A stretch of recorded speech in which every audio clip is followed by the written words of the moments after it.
Hey guys, how's it going? Hope you're doing well. My name is Crown, and today I'm going to read you some very interesting stories that I hope that you're gonna love. And now, without further ado, let's go!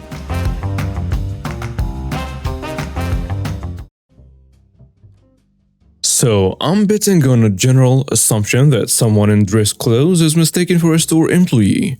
In fact, I was actually applying for a job at this store, so I was also a guy in dress clothes, typing away at a computer console. So, double threat for being mistaken as an employee. So I was hammering away on my application, which basically consisted of me copying my information from a random job application I carried with me to copy what I hadn't memorized. And I was making alright progress. Then someone asked, "Can I ask you a question about these rabbits?" I've had rabbits before as pets, so I didn't mind giving her some information just because she asked. So I continued with my application and she continued to admire and talk to the rabbits. She asked me another few questions as I continued and was basically ready to adopt this pet, just from my help. As I finished applying and started to put my things away, she asked if she could hold a rabbit she was interested in and was shocked when I told her I didn't work there. I walked up to the counter, got the attention of an employee and had them take over helping the lady. She didn't end up going for this rabbit as a pet, but she made sure to tell them I almost made a sale. I didn't get an interview, but had I got one, I had a funny story ready to tell if I had. As a security guard, I often have to deal with customers from stores. Normally, it is to get them to leave if they are doing something the store doesn't like. But on this one day, I got to tell off an impatient Karen at Ross.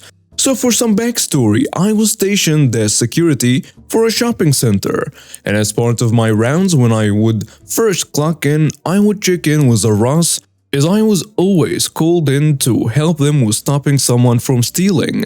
On this particular day, the store was packed. I was talking to the loss prevention person stationed at the door, checking in to see what manager was in charge for the night and seeing how the store had been so far. Out of the corner of my eye, I see two ladies standing at the jewelry counter waiting to be helped and glaring at us. The loss prevention informs me that he already called someone to help them, but they just hadn't gotten there yet, as it was slammed and all hands were needed to ring customers out as the line was almost out the door.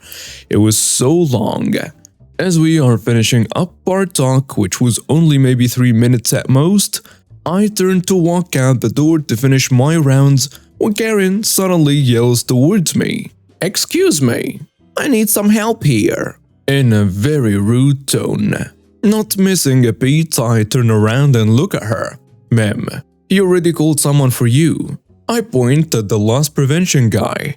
As you can see, they are swamped and the line is long. Maybe you should grow some patience and learn to wait your turn. I then walked out of the store with the biggest smile on my face and my inner customer service rep clapping at finally being able to tell a Karen off. When most people say retail, I imagine that they, like myself, think of people working in stores, restaurants, small shops, and so on. This story deals with the medical field because greeters, people staffing the information desk, receptionists, and others also deal in customer/patient/client/consumer service. Recently, I, 46 female, had to take my special needs daughter, 25 female, to go to her yearly blood labs. It is to monitor the levels of medication in her system amongst other things. Her usual lab was unavailable. There is construction happening that has closed access to that lab. So, we picked another location from the list of labs we could use. We ended up at what I think of as a hospital complex. Instead of one hospital building that is connected to the other clinics surrounding it, like the one we live near but is not on a list, this hospital consists of several buildings unconnected next to each other. They all look the same, and the actual address for this place is non-existent. We've had to go here before for another reason, and of course, in another building. Basically, unless you know exactly where your destination is, you will find yourself wandering about on an unplanned excursion.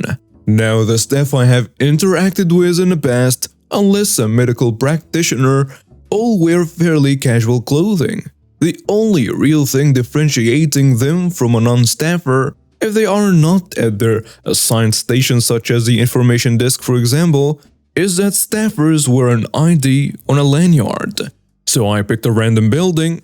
Its outside sign had pharmacy listed, so I thought perhaps the lab would be nearby in said building.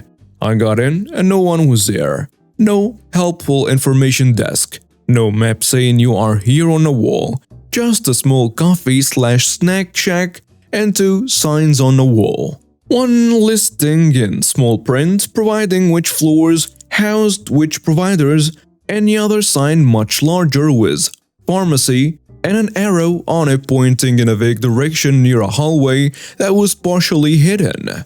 I didn't bother with the coffee/snack shack because I doubted the one person working it wouldn't know. Also, they were already serving a couple of customers and I didn't want to risk wasting any more time than necessary on finding the lab. At this point, I was sighing with frustration. I was in a time crunch and my daughter was getting antsy when 2 older women approached me. I'm assuming they too were also a daughter/mother pair, ages maybe 50s for the younger one and 70s for the older one. The younger one was either desperate or didn't register that I wasn't wearing a staff ID. Either way, she approached me and inquired if I knew where the pharmacy was. I told her I didn't, but I pointed to the sign indicating where the pharmacy should be. She thanked me and proceeded to head that way. Out of desperation and the mindset of "you won't know unless you try," I asked her if by chance she knew where the lab for drawn blood was. I was quite surprised that she did. She then sweetly gave me directions, which of course was the next building over with nothing outside of it to indicate there was a lab inside, and then proceeded to take who I presumed to be her mother to the pharmacy. All in all, it was a win-win situation. I grew up in a solid working-class town without a lot of wealth. The very few wealthy people worked in a bigger city 25 or so miles down the road, and mostly sent their kids to private schools in that town. However, we certainly mingled and played with the kids during the summers and so on. Football is king in my part of the country.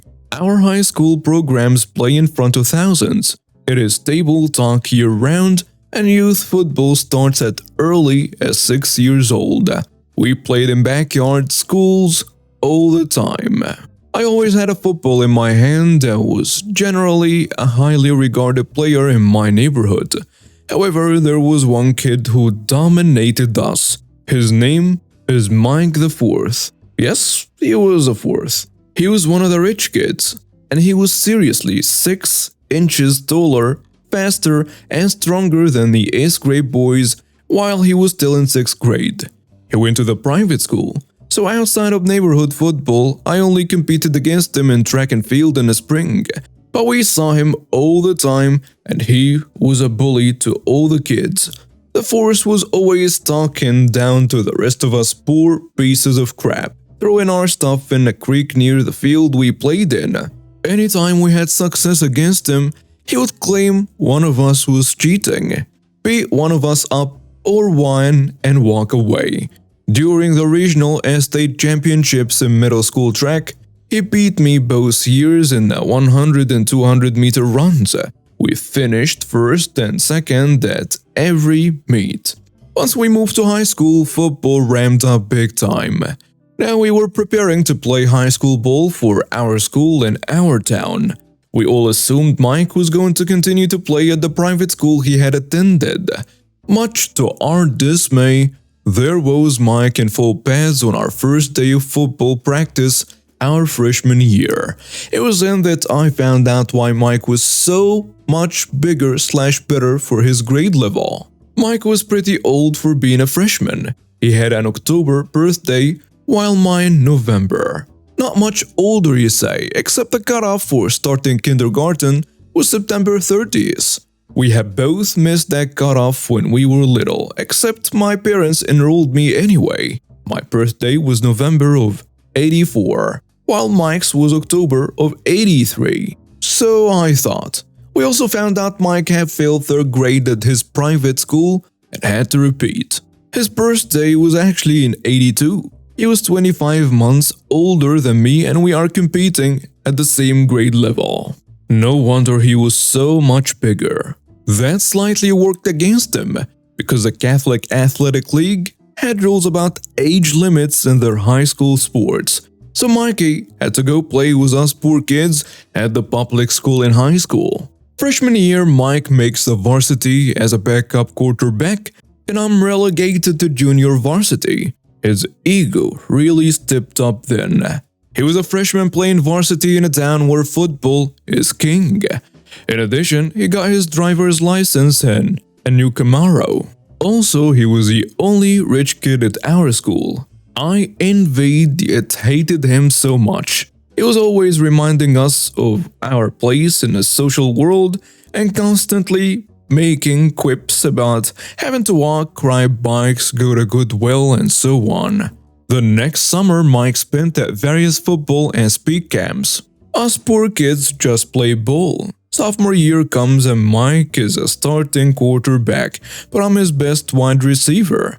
Mike truly was a great passer, but his athletic superiority over the rest of us is diminishing as we start to mature. We both got all-state honors, finished the season 13-2, while losing in the state semifinals.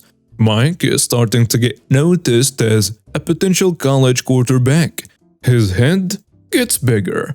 Junior year comes and Mike tries to become a team leader, but his arrogance and constant belittling wears everyone down. I am now a solid 6'3" and look at Mike eye to eye and faster. We both get all-state honors again, but we finish 7-4 with an early exit in the playoffs. Mike is furious about the horrible players he is surrounded by. I'm also starting to get some recruiting letters. Spring of that school year, our longtime football coach became ill and chose to retire. The school district brings in a new coach with an entirely different offense. No more drop-back passing, but rather a primitive form of what we see today in American college football. A mobile quarterback with lots of options. Prior to the summer, the team met with our new coach and he laid this out to us with some suggestions on how we can utilize the summer to prepare for our senior season. Mike was super mad about this, all because it didn't suit his style of play. His family tried to sue the Catholic Athletic League from his former private school about their policies, so he could play there. But that didn't work out. His family then tried to move to another city to play in their school, but they had missed the deadline. He was stuck. He spent the summer traveling to various football camps around the region to raise his collegiate status. These camps are essentially a college tryout in front of college coaches.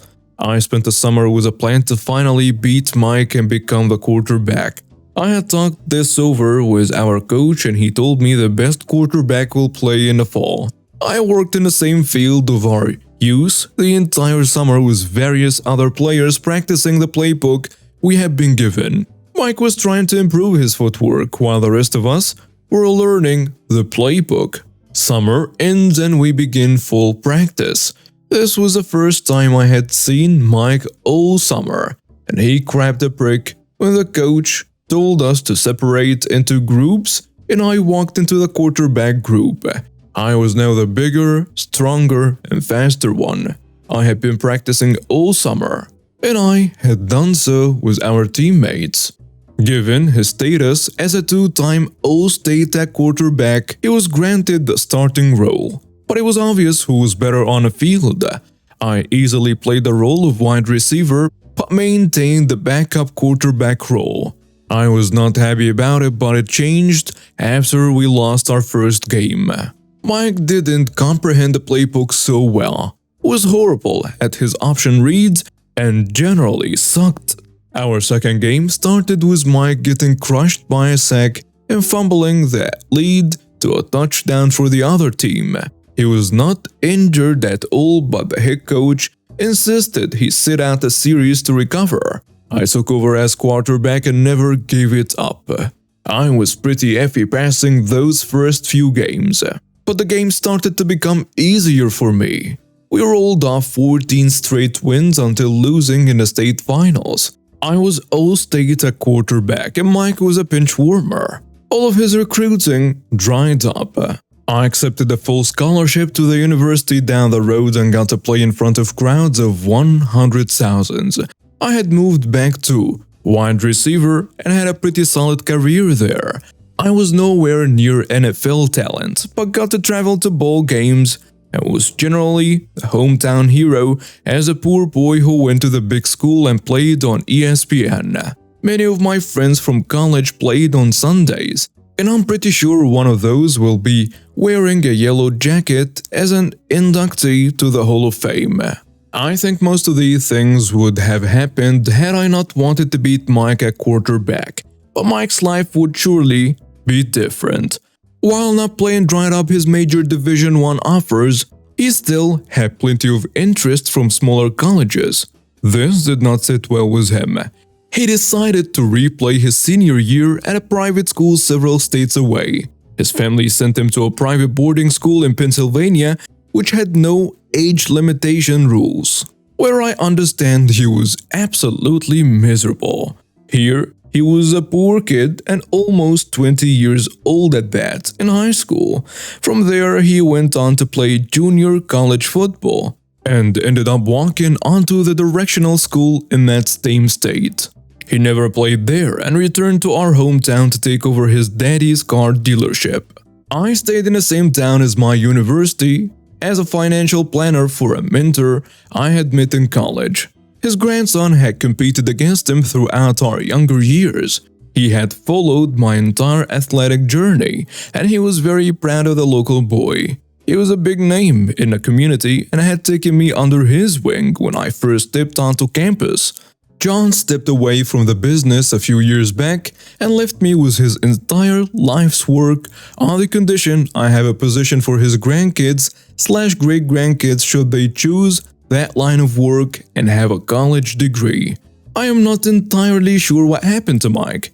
He sold the dealership, but his house had gone into foreclosure. He was married with kids, but they moved. I hope he was humbled enough to no longer be a piece of crap. But perhaps I'll never know. You'll always be a piece of crap to me. This happened a couple months ago. To set the scene, I, 19 male, was walking through the supermarket to grab some beers and snacks. I was dressed in a dark blue shirt, so I see why he mistook me for an employee. This middle-aged looking man dressed like Jerry from Rick and Morty approached me and demanded I go get him his groceries and shoved his groceries list at me. I tried to say I don't work here, but before I could say the word work, he said, "Go do it. All you lazy employees say the same thing." I hand him his grocery list back and go to walk away when he very aggressively grabs my shoulder and spins me around. To combat this, while still spinning, I get a punch/palm square on his nose. The palm wasn't super hard, but he exaggerated it by going backwards into the shelf, knocking everything over. He screams, "Assault!" and quickly dials 911. Skip to when cops arrive. He starts immediately saying how, when he's politely asked for some help, I suddenly got hostile and punched him. Cops look at the camera footage, which unfortunately have no sound. At the angle we were at, it appeared as though he had only tapped me on the shoulder. One of the officers went to put me in handcuffs, as it appeared that I hit him very hard. Luckily, he had squeezed my shoulder hard enough that it had left a pretty good mark. I showed this mark, but the officers looked skeptical. I asked him to look closer at where his finger entered the frame, and you could see that he grabbed and spun me around. You could see color drain from his face as he realized he was screwed. The cops didn't arrest him unfortunately, but they did chew him out pretty good. After that very long encounter, I finally went home and enjoyed some fun times with my buds.